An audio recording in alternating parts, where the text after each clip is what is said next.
Apa Halo, kabar? baik, baik, baik, baik. Baik ya, walaupun market membara, tapi secara personal kita harus selalu positif, selalu Siap. baik-baik saja.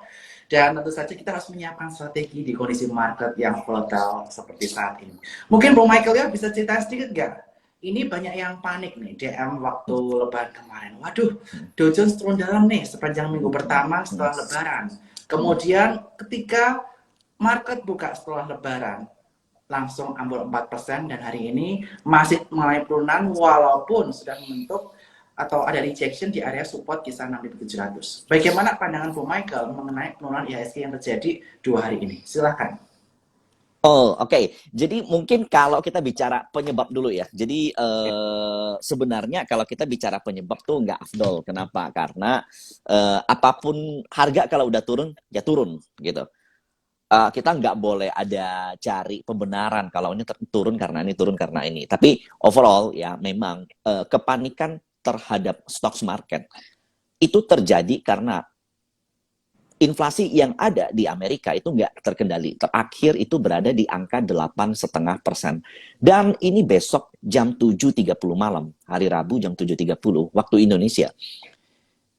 US akan mengeluarkan data inflasi untuk bulan April yang keluarnya di bulan Mei, di mana kalau seandainya angka inflasi ini forecastingnya itu di angka 8 sampai 8,5%, alias itu boleh dikatakan 8,5% itu udah menjadi angka peak menurut proyeksi. Seandainya data inflasi yang terjadi itu di bawah 8%, maka bursa kita akan membaik. Begitu juga dengan bursa seluruh dunia yang terjadi. Nah, kita kenapa bisa kena sampai sedalam ini? Pertama, selain dari akumulasi selama 1 minggu libur, kemudian tuh ada berita, bukan ada berita, di China itu lockdown yang ada masih belum membaik. Sehingga itu jelas mempengaruhi ke depan, itu dikhawatirkan akan mempengaruhi nilai ekspor daripada Indonesia. Karena kita tahu bahwa ekspor kita itu most likely 70%, 80% negara tujuannya itu adalah China. Dengan adanya lockdown di sana akan membuat penurunan harga komoditas, dan which is kenaikan IHSG kemarin itu salah satunya karena komoditas yang tinggi. That's why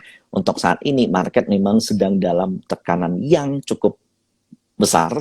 Cuman menariknya adalah kalau teman-teman tuh sering ngelihat katanya kalau ada gap itu biasanya ditutup. Yes, biasanya memang ada kecenderungan untuk ditutup, dan IHSG sudah 2 hari itu ada gap down. 2 hari. Nah, kemudian hari ini ada rejection, hammer yang cukup kencang. Sebenarnya menurut saya harusnya IHSG close di 68, 450 minimal, tapi iya ini selisih 30 poin masih oke lah.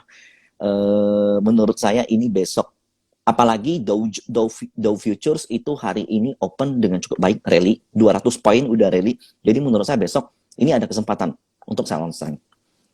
Oke, jadi sih kita bisa Hmm. melihat ya menurut pandangan Bu Emi ada dua nih. Dua yang mengakibatkan indeks kita naik cukup signifikan. Yang pertama adalah inflasi di Amerika Serikat sana yang tidak terkendali menuju 8%. Dan yang kedua adalah kaitannya mengenai China yang lockdown karena COVID. Sehingga itu saja aliran supply chain barang ekspor dari Indonesia yang ke China akan terhambat. Nah, dua hal ini yang mengakibatkan market longsor di 2 hari ini. Dan Bu MY juga menyebutkan bahwa ada rejection di kisaran area support di area 6725. Walaupun kita melihat MA100 di kisaran area 6.841 masih belum mampu tertembus. Dan Bu MY ada potensi menyebutkan bahwa besok ada potensi menutup gap ya Bu MY ya.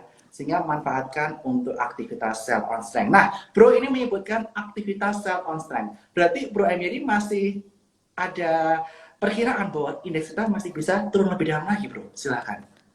Yes, kalau menurut saya sebenarnya ini kembali lagi ke ada mungkin mungkin teman-teman kalau seandainya banyak ya saya perhatiin yang di Instagram saya juga yang DM tuh rata-rata bingung sama kondisi market yang seperti ini. Nggak pernah ngalamin indeks minus 2% lebih, nggak pernah ngalamin ngelihat blue chip itu bisa ARB. Sebenarnya itu lumrah. Jadi teman-teman harus tahu ketika ada kejadian ekstrim seperti ini, di mana indeks fix atau indeks volatilitas naik pesat, itu artinya stocks market itu sedang berada di dalam kondisi yang beresiko. Ketahui kalau seandainya teman-teman berinvestasi di market saham, artinya teman-teman melakukan investasi yang beresiko. Nah, saat ini yang terjadi di market, yang terjadi di global, itu membuat aset saham, aset pasar saham itu sedang berada di dalam momen yang berisiko karena inflasi tersebut. Contoh deh, kalau seandainya teman-teman dalam 3 bulan ini mampu dapat return 10%, itu sebenarnya nggak jauh-jauh banget kalau seandainya teman-teman tradingnya di US. Karena inflasinya 8,5%. Sebenarnya real yield yang teman-teman dapat itu cuma 1,5%. Bayangkan, mau cari return berapa kalau seandainya inflasi 8,5%. Dan itu membuat stocks market menjadi terlihat overvalue. Dan itulah alasan The Fed juga harus menaikkan suku bunga sebesar 0,5% kemarin, dan sampai di akhir tahun atau tahun depan nanti target kenaikan suku bunga itu 2,5%. Sementara sekarang aja baru sekitar 1%. Jadi Ya. ini masih, stock market itu masih quite risk untuk long term. Sementara di short term, karena sudah over secara teknikal dan juga over kalau kita melihat penurunan 2 hari ini itu melampaui, bahkan sudah hampir menyentuh titik awal daripada 2022. Jadi sepanjang 4 bulan ini itu kita restart balik ke titik awal hanya dalam 2 hari, dan itu boleh dikatakan udah over banget aksi seller yang muncul selama 2 hari ini. That's why besok ada potensi rebound, tapi itu hanya untuk short term. Jadi untuk saat ini rekomendasi saya untuk long di stock market itu masih terlalu beresiko. Oke, jadi untuk bulan Mei ini kita masih perlu berhati-hati mengenai kondisi market ya bro ya. Jadi aktivitas sell on Mei ini masih cenderung nyata akan terjadi, begitu bro Michael. Yes. Oke. Yes. Lalu kaitannya mengenai inflow dari asing nih. Kita melihat year to date masih di atas 50 triliun inflow asing. Tapi 2 hari beruntun, 5 triliun. per harinya bisa lebih dari 2 triliun.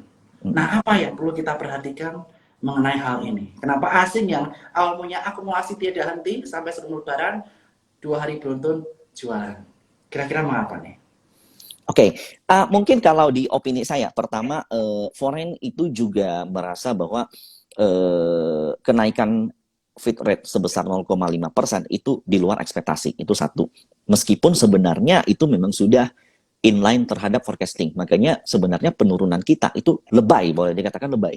Too over untuk dalam 2 hari ini. Yang kedua, lockdown yang ada di China itu memberikan kekhawatiran juga bahwa nantinya mungkin cadangan devisa kita selama di bulan Mei ini akan terganggu karena aktivitas lockdown yang dilakukan oleh China. Sehingga wajar kalau menurut saya mereka melakukan taking profit. Kenapa? Karena jangankan stocks di Indonesia, bond yield di US aja, US 10 Treasury 10 years itu menyentuh angka 3%. Alias bonds mereka aja mereka udah enggak berminat, apalagi stocks gitu. Yes. Instrumen investasi yang amat aman aja, yang amat low risk aja, yaitu bonds 10 tahun US itu dijual menyentuh angka 3%. Bagaimana mereka mau willing to buy stocks, apalagi di Asia? Kalau seandainya bagi mereka paper aset itu terlalu berisiko, sehingga mereka akan condong untuk memegang cash atau ya nabung di bank karena suku bunganya udah lebih membaik dibanding dengan suku bunganya, returnnya jauh lebih oke dibanding dengan return yang kemungkinan bakal mereka dapat di paper aset, salah satunya bonds dan stocks. Jadi itu alasan kenapa dana-dana di US itu balik dulu nih ke sana. Sampai kapan? Terus terang, kita nggak bisa nebak bottoming. Jadi jangan pernah punya mindset untuk bottomingnya, saya harus bisa dapat bottom, saya harus bisa dapat bottom. Enggak, tujuan trader itu sebenarnya nggak begitu. Jadi akan jauh lebih baik kalau kita nunggu market memvalidasi bottom di mana, baru kemudian kita menyusun ulang strategi. Nah, salah satunya hari ini tuh terlihat bottomnya karena udah hammer kenceng banget. Kemudian candle-nya juga warna hijau kenceng dan ada 2 kali gap. Dow Futures open langsung gap up 200 poin. Nanti kan kemungkinan buka jam 9 atau jam 10 ya. Itu kemungkinan kita bakal lihat rally sih. Dan itu akan memberikan efek positif untuk besok, untuk market besok. Jadi besok kalau seandainya teman-teman tadi ada belanja, ya siap-siap trailing stop atau taking profit dulu. Kalau menurut saya seperti itu. Wow, thank you banget Bu MY. Jadi strategi kita saat ini fast trading dulu ya. Tradingnya Masih fast. Kita nggak bisa agak pegang long karena kondisi market masih cukup fluktuatif karena kaitannya mengenai inflasi dan China. Dan juga tadi Bu MY juga bilang bahwa kita tidak bisa memprediksi bottomnya. Tapi yang penting kita harus atur money management. Bagaimana sekarang kita sebaiknya nggak boleh full cash ya bro ya untuk masuk ke pasar market. Menurut Bro MY gimana? Untuk masuk ke pasar market nggak boleh full stock gitu. Jadi bukan nggak boleh full cash, nggak boleh full stock gitu. Jadi beresiko kalau seandainya kita full. Karena kalaupun seandainya full, ya itu mesti benar-benar disiplin ketat. Kayak contohnya, contoh nih trading saya hari ini ya, sama Bro Hendy juga. Jadi market awal-awal open shocking, gap down, kemudian ditekan lagi ke bawah, bahkan menembus support. Tapi di sesi 2 ada perbaikan. Ada inflow yang masuk, dan I think inflow yang masuk ini bukan dari foreign, tapi dari lokal yang cover short. Kemungkinan seperti itu, karena foreign masih mencatat outflow hari ini 2 triliunan. Jadi kalau udah 2 hari ini, itu kurang lebih hampir 5 triliun ya outflow yang ada. Sementara inflow itu 50 triliun, jadi masih 1/10.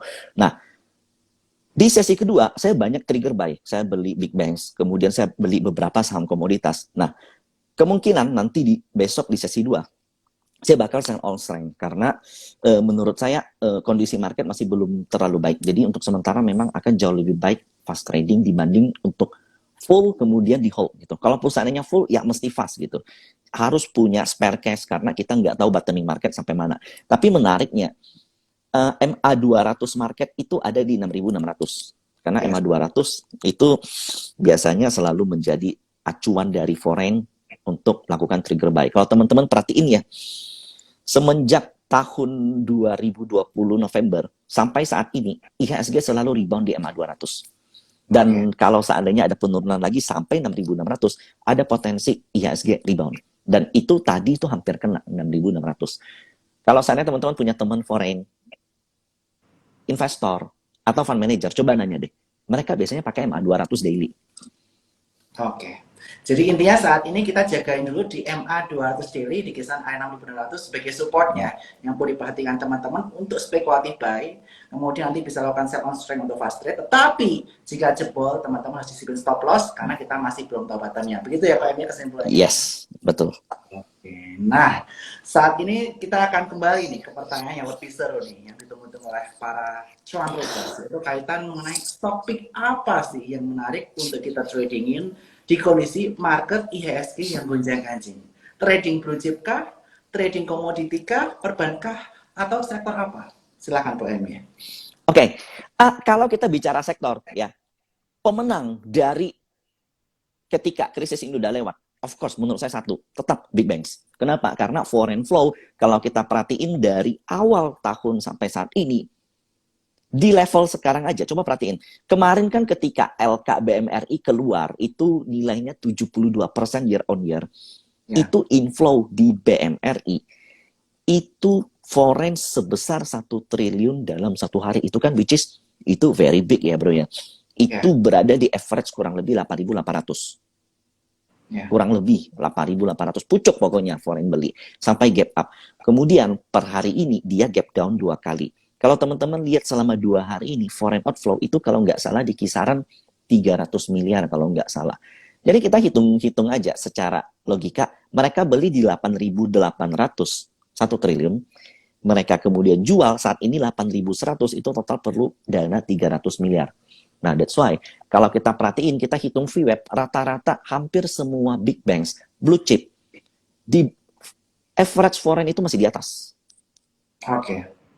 Dan dibanding dengan outflow yang sebesar 5 triliun dalam 2 hari ini, dengan besaran akumulasi yang mereka kumpulkan selama 4 bulan kemarin, itu masih jauh. That's why saya masih cukup meyakini bahwa gap-gap yang terjadi selama ini, ya baru-baru ini, itu bakal ditutup.